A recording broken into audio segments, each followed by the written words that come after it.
नमस्कार दर्शकों, आप देख रहे हैं अभी न्यूज़। और जैसा कि आप जानते हैं कि अभी न्यूज़ आपके लिए लेकर आता है हर बार कुछ नया, जिसमें हमारे एक एपिसोड जिसका नाम है हेलो डॉक्टर। लगातार कई वर्षों से आपको दिखाया जा रहा है कि मथुरा में जो डॉक्टर अपनी चिकित्सीय सेवा दे रहे हैं वो किस प्रकार से दे रहे हैं, और साथ के साथ में आपकी अवेयरनेस के लिए ये खास कार्यक्रम हम लोग आयोजित करते हैं। ऐसे में आज का एपिसोड उन खिलाड़ियों के लिए है जो कहीं ना कहीं पर खेल के दौरान चोट खा जाते हैं, और चोट लगने के बाद में वह अपनी जो मांसपेशी खिंच जाने के बाद में या हड्डियों में चोट आने के बाद में उसका सही तरीके से इलाज नहीं करा पाते, जिसकी वजह से विशेष करके सर्दियों में, बरसात के मौसम में उनको दर्द का एहसास होता रहता है। आज हम बात करेंगे एक ऐसे ही डॉक्टर से जिन्होंने अपने जीवन काल में खास करके खिलाड़ियों के लिए जो इंजरी होती हैं, यानी कि जो हड्डियों के डॉक्टर होते हैं, ऑर्थो, वो मौजूद हैं, जिनका नाम है lieutenant colonel doctor Manoj Kumar ji, जो कि इस समय सिटी हॉस्पिटल में अपनी सेवाएं दे रहे हैं और पूर्व में मिलिट्री से रिटायर हो चुके हैं। सबसे पहले स्वागत है सर आपका अभी न्यूज़ के इस खास शो में जिसका नाम है हेलो डॉक्टर। क्या कहना चाहेंगे? आज आपने जैसे कि इलाज की शुरुआत की थी, बता रहे हैं कि आप ऑर्थो डॉक्टर हैं, और आपका जो अभी तक का जो अनुभव रहा है खिलाड़ियों के साथ में, सबसे ज़्यादा खिलाड़ियों को चोट किस हिस्से में लगती है और किस प्रकार से आप उनको निदान दे पाते हैं? सबसे पहले धन्यवाद वेलकम करने के लिए। जहाँ तक खिलाड़ियों की बात है तो खिलाड़ियों को चोट उनके किस हिस्से में लगेगी ये इस बात पर निर्भर करता है कि वो किस तरह के खिलाड़ी हैं। लेकिन फिर भी अगर ओवरऑल देखा जाए तो नी जॉइंट हमारा सबसे ज़्यादा प्रोन जॉइंट रहता है सारे खिलाड़ियों में। कुछ गेम्स ऐसे होते हैं जैसे सारे रैकेट गेम हुए जिनमें नी जॉइंट के साथ साथ शोल्डर और एल्बो की भी इंजरी होने की चांसेस बढ़ जाते हैं। अदरवाइज ओवरऑल नी जॉइंट और एंकल जॉइंट जो है कॉमन रहता है। अगर बात की जाए, जैसे कि आपने बताया कि सबसे ज़्यादा जो जॉइंट्स होते हैं वो नी जॉइंट्स और एंकल जॉइंट। अगर बात की जाए आज के समय की, तो आज एक ऐसा समय है जिस समय के हर व्यक्ति घुटनों के दर्द से परेशान है। ऐसे में आपके सामने युवा खिलाड़ी काफ़ी बार आते होंगे जिनको चोट लगती होगी, आते होंगे, तो क्या स्थितियाँ हैं आज के समय में? आखिर जो घुटने का दर्द है वो ऐसी बीमारी क्यों बन चुका है जो इससे हर व्यक्ति परेशान है?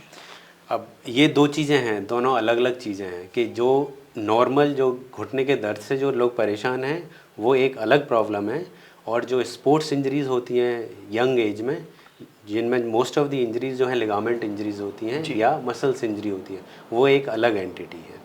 तो अगर हम खिलाड़ियों की बात करें तो उनको ज़्यादातर लिगामेंट इंजरीज़ होती हैं। अब लिगामेंट इंजरी को based on a clinical examination और एमआरआई के बाद उनको सर्जिकली मैनेज किया जा सकता है।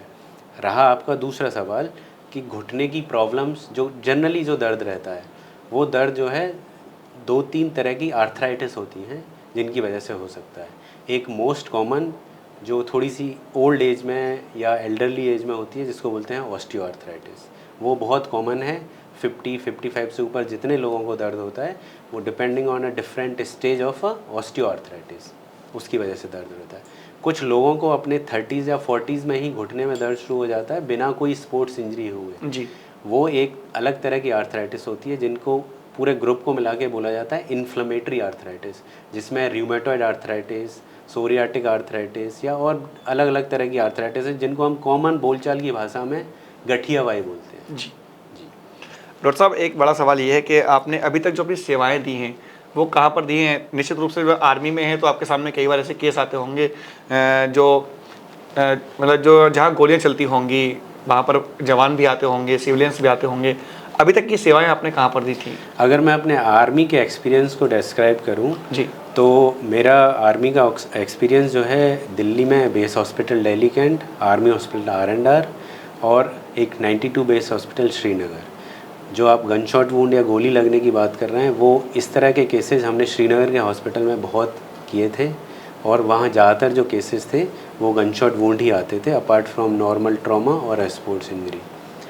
उस जगह पे हमने सिविलियंस, दूसरी बाकी जो फोर्सेज होती हैं बीएसएफ, सीआरपीएफ, इन सब के हमने वहाँ इलाज किए हैं। अगर बात की जाए कुल ऑपरेशंस की तो अभी तक लगभग कितने ऑपरेशन आप कर चुके होंगे? सब तरह के ऑपरेशन मिला के 8-10 हज़ार के आसपास मैं सर्जरी कर चुका हूँ। और बात की जाए जो रिप्लेसमेंट की, आजकल जो नी रिप्लेसमेंट होती हैं, एंकल रिप्लेसमेंट के नई चीज़ें आ चुकी हैं, वो कितने की होंगी अभी तक? पूरे जॉइंट रिप्लेसमेंट मेरे 1000-1200 से ज़्यादा होंगे, और जो स्पोर्ट्स इंजरी है जिनको कैमरे से सर्जरी करते हैं, जिनको आर्थ्रोस्कोपिक सर्जरी बोलते हैं जी, वो 2-2.5 हज़ार के आसपास मैं अब तक कर चुका हूँ। डॉक्टर साहब एक समय था जब पूर्व में वैद्य थे, हकीम थे, जो कि हड्डियों को हाथों से सेट कर दिया करते थे। जैसे कहीं पर कोई मूव ऐसा हुआ, पैर मुड़ गया, तो जो लोग हड्डियों के मतलब डॉक्टर नहीं हुआ करते, डिग्री नहीं थी उन लोगों के पास में, लेकिन वो हाथों से कर दिया करते थे। उस दौर में और आज के दौर में, यानी कि आज एआई का समय है, कितना अंतर आ चुका है? देखो, जो वैद्यों की आप बात कर रहे हो, हम उनको ट्रेडिशनल बोन सेटर बोलते हैं। वो जब सुविधाएं उपलब्ध नहीं थी तब वो जो भी काम कर रहे थे उस तरह की सर्कमस्टांसेस में वो ठीक कर रहे थे। आजकल ऑर्थोपेडिक्स और हड्डी का जो इलाज है वो बिल्कुल बदल गया है। पहले आपने देखा होगा किसी की हड्डी टूट जाती थी, किसी एल्डरली पर्सन की अगर कूल्हे की हड्डी टूट गई तो बोलते थे कि इनका ज़िंदगी भर ये रहेंगे। आजकल ऐसा नहीं है। आजकल पूरी ऑर्थोपेडिक्स जो है एक चीज़ पे फोकस है, वो है मोबिलिटी। मोबिलिटी का मतलब है कि उनको चोट लगी, हमने उनका इलाज किया, और with in depending on a चोट उनको जितना जल्दी हो सके उनको उनके पैरों पे उनके जो भी जॉइंट या जो भी हड्डी टूटी है उसको चलाना है, ताकि उनकी फंक्शनैलिटी मेंटेन रहे।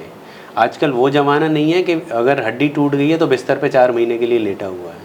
हमारा जो फोकस रहता है वो ये रहता है कि विद इन 4-5 डेज़ चोट लगने के और ऑपरेशन के पेशेंट को किसी तरह से चलाना है। तो पूरा फोकस जो है आजकल ऑर्थोपेडिक्स का वो मोबिलिटी पे, वो बेड रेस्ट और वो सब ऑर्थोपेडिक्स की डेफिनेशन से धीरे धीरे जा रहा है। तो इस तरह पूरा ऑर्थोपेडिक्स का पर्सपेक्टिव चेंज हो गया है। लेकिन अभी ये आम जनता में एक अभी भी ये अवधारणा बनी हुई है कि अगर हड्डी टूट गई तो आराम करना है, 3-4 महीने का आराम। वो ऐसा अब नहीं है। ऑपरेशन कराइए, विद इन 1 हफ्ते आप जो है चलना शुरू कर दोगे किसी मदद से, या तो वॉकर की मदद से या छड़ी की मदद से।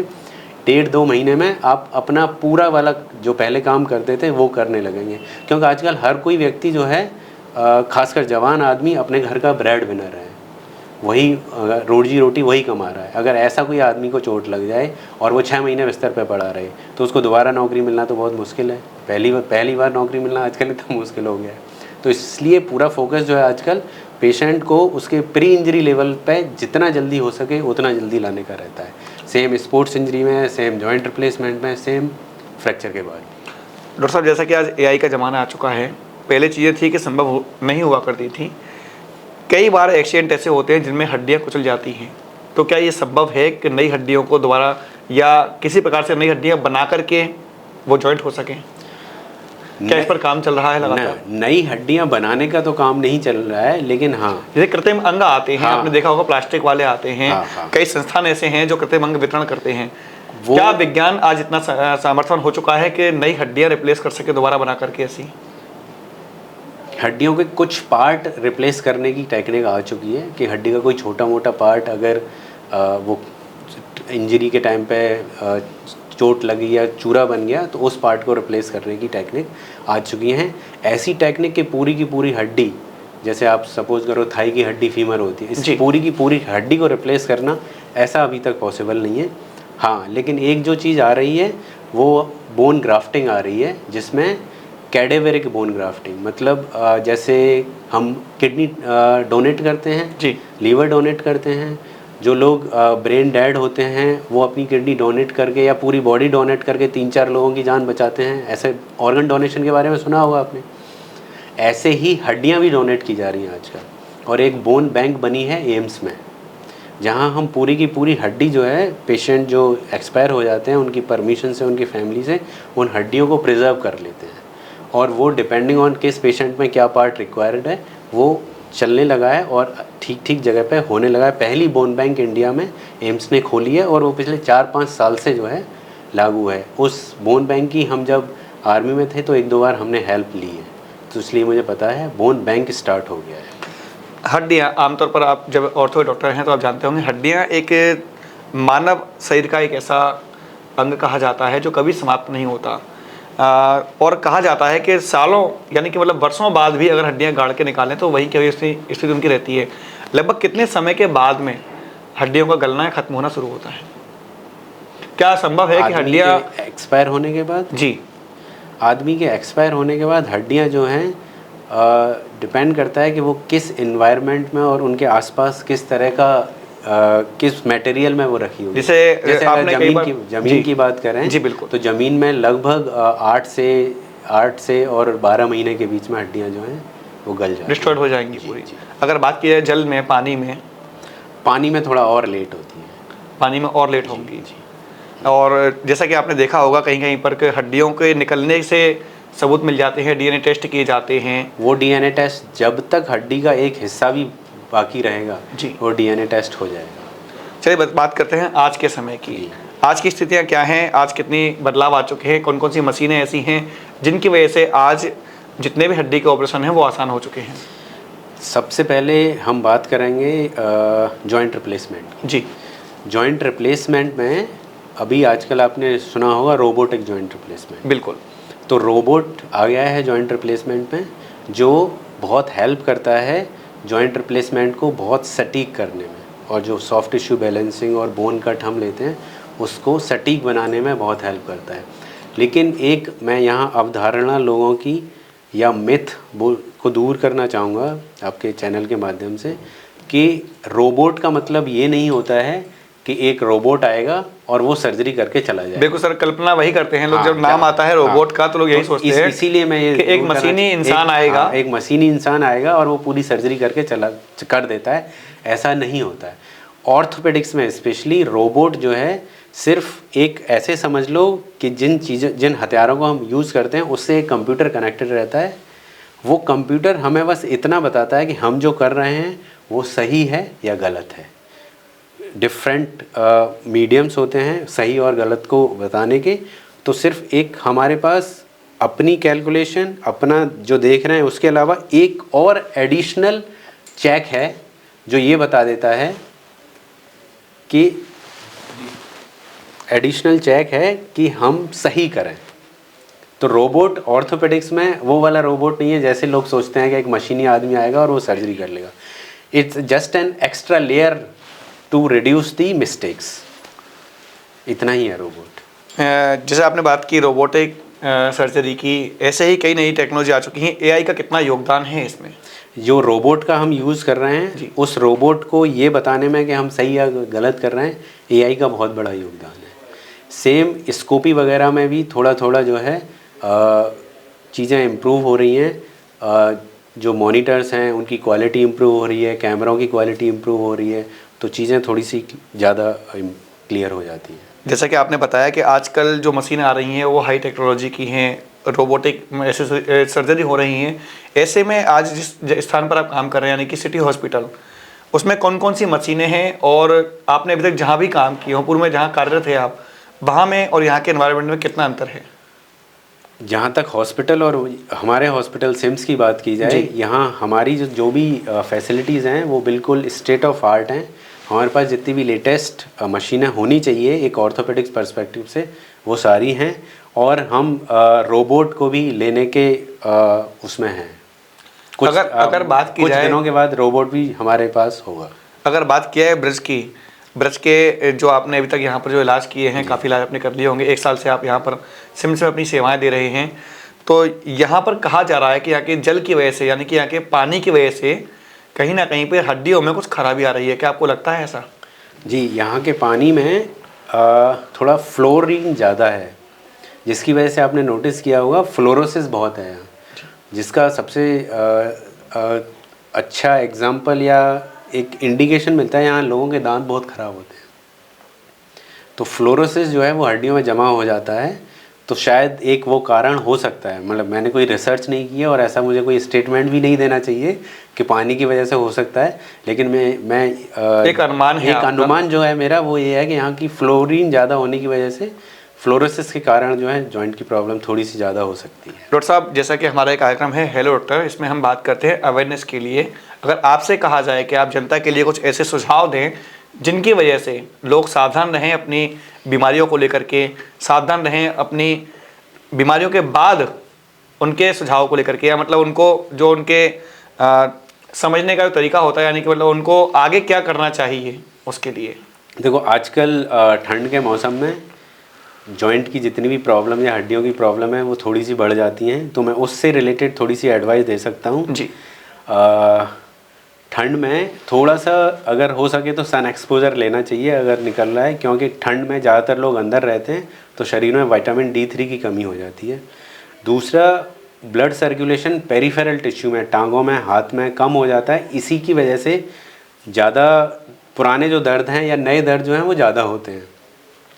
अपने जो एल्डरली लोग हैं, बूढ़े लोग हैं, उनके लिए खासकर बताना चाहूँगा कि ठंड में बेड से या चेयर से उठने से पहले थोड़ी देर बैठना है, अपना बैलेंस बनाना है, उसके बाद ही चलना शुरू करना है। अदरवाइज़ उनके गिरने के चांसेस बहुत बढ़ जाते हैं, और बढ़ती हुई उम्र में कोई गिर जाता है उसकी वजह से फ्रैक्चर, जिनको ऑस्टियोपोरोटिक फ्रैक्चर या लो स्ट्रेस फ्रैक्चर बोलते हैं, वो बहुत ज़्यादा होते हैं। ये सब चीज़ें ध्यान रख, और न्यूट्रिशन का स्पेशली ध्यान रखना चाहिए ताकि हड्डियाँ कमज़ोर ना हो। जैसा कि आपने कहा सर न्यूट्रिशंस का ध्यान रखें, न्यूट्रिशंस में वो कौन से खाद्य पदार्थ होते हैं जिनसे हड्डियाँ मजबूत हो सकें? हाई प्रोटीन डाइट, जिन जिन खानों में प्रोटीन होता है वो खाना है, और जिन जिन खानों में कैल्शियम, जैसे दूध, वेजिटेरियन डाइट में दूध ही एक ऐसा सोर्स है, दूध, पनीर, जिनमें कैल्शियम और प्रोटीन होता है, ये सब खाना चाहिए। और सबसे इम्पोर्टेंट जो है वो है सन एक्सपोजर। अगर आप सन एक्सपोजर लोगे तो विटामिन D3 आपके शरीर में कम नहीं होगी, और किसी कारण से आप अपने प्रोफेशन की वजह से इंडोर रहते हैं या धूप नहीं निकल रही है, ऐसे माहौल में आपको विटामिन D3 का सप्लीमेंट डेफिनेटली लेना चाहिए, और बढ़ती हुई उम्र के लोगों को तो ज़रूर लेना चाहिए। विटामिन D3 का सप्लीमेंट यानी कि ऐसा कैप्सूल जो आजकल बाज़ारों में उपलब्ध है? जी, विटामिन D3 बहुत सारे फॉर्म में आती है, कैप्सूल में आएगी, सिरप में आती है, ओरल सॉल्यूशन आता है, जिस फॉर्म में आप ले सकते हैं उस फॉर्म में लीजिए। उसके लिए आपको डॉक्टर का कंसल्टेशन ज़रूर लेना चाहिए। Over consumption of vitamin D भी टॉक्सिसिटी करती है, क्योंकि ये एक फैट सॉल्युबल विटामिन है। जो वाटर सॉल्युबल विटामिन्स होती हैं वो शरीर से निकल जाती हैं पेशाब के थ्रू, लेकिन फैट सॉल्युबल विटामिन जो हैं अगर ज़रूरत से ज़्यादा लोगे तो वो शरीर में रह जाती हैं। तो इसलिए ऐसा भी नहीं होना चाहिए कि विटामिन D3 आप ज़रूरत से ज़्यादा ले रहे हैं। मेंटेनेंस डोज के लिए जो RD है, जिसको रिकमेंडेड डेली अलाउंस बोलते हैं, वो है बच्चों में 400, एडल्ट में 600 यूनिट, और इसको आप एक कैप्सूल के फॉर्म में भी ले सकते हैं। कैप्सूल और ये जो ओरल सॉल्यूशन है जनरली 6000 यूनिट में आते हैं, तो मेंटेनेंस डोज के लिए महीने में एक बार ले सकते हैं। अगर आपकी विटामिन D कम है तो फिर आपको ट्रीटमेंट के लिए डॉक्टर की सलाह लेनी। आपने बताया कि कौन कौन से विटामिन होने चाहिए, न्यूट्रिशंस क्या होने चाहिए। अब बात करें क्या नहीं होना चाहिए, क्या चीज़ें नहीं खानी चाहिए जिसकी वजह से हड्डियाँ कमज़ोर हों। कुछ लोगों का ऐसा मानना है कि नमक ज़्यादा खाने से हड्डियाँ कमज़ोर होती हैं। नमक नहीं, नमक का हड्डी के उसमें कोई रोल नहीं है कि हड्डियाँ कमज़ोर, लेकिन लोग कहते हैं इस बात को। हाँ, कई बार सुना है। हाँ, स्मोकिंग, ड्रिंकिंग, ये सब चीज़ें हैं। ओवर कंजम्पशन ऑफ कार्बोहाइड्रेट्स जो है हड्डियों को कमज़ोर करता है। तो दर्शकों, आज हमने बात की एक ऐसे डॉक्टर से जो कि आए हुए हैं आर्मी से, रिटायर हो चुके हैं, लेकिन अभी भी सेवा करने का जज्बा इनके दिल में है, और इसीलिए मथुरा के सिटी हॉस्पिटल यानी कि सिम्स में अपनी सेवाएं दे रहे हैं और लोगों को राहत प्रदान कर रहे हैं हड्डियों से जुड़े रोगों के लिए। लगातार ऐसे ही खबरें और ऐसे ही कार्यक्रमों को देखने के लिए बने रहिए अभी न्यूज़ के साथ। फिलहाल के लिए इतना ही। मैं अपने सहयोगी गोपाल जग्गा के साथ गोपाल चतुर्वेदी, अभी न्यूज़। सिम्स है तो मुमकिन है अब हर बीमारी का इलाज। सिम्स मथुरा का एकमात्र ऐसा चिकित्सा क्षेत्र जहां आपको मिलेंगी भरपूर सुविधाएं। 200 बेड का एक ऐसा आलीशान अस्पताल जहां मरीज आने पर नहीं किया जाता कहीं और रेफर। मेडिकल की हर सुविधा से सजा हुआ सिम्स हॉस्पिटल, जहां आपको मिलेंगे एक से एक विशेषज्ञ। आधुनिक सुविधाओं से युक्त हॉस्पिटल जो रहता है अपनी मरीज की सेवा में सदैव तत्पर। Cardiology, neuro surgery, gastro surgery, plastic surgery, critical care and pain management, ये सारी सुविधाएं मिलेंगी आपको एक ही छत के नीचे। वर्ल्ड नंबर 1 पैथोलॉजीज के साथ सिम्स हॉस्पिटल आप सभी की सेवा में सदैव तत्पर। National highway 19 Masani road near Shri Radha valley, Mathura.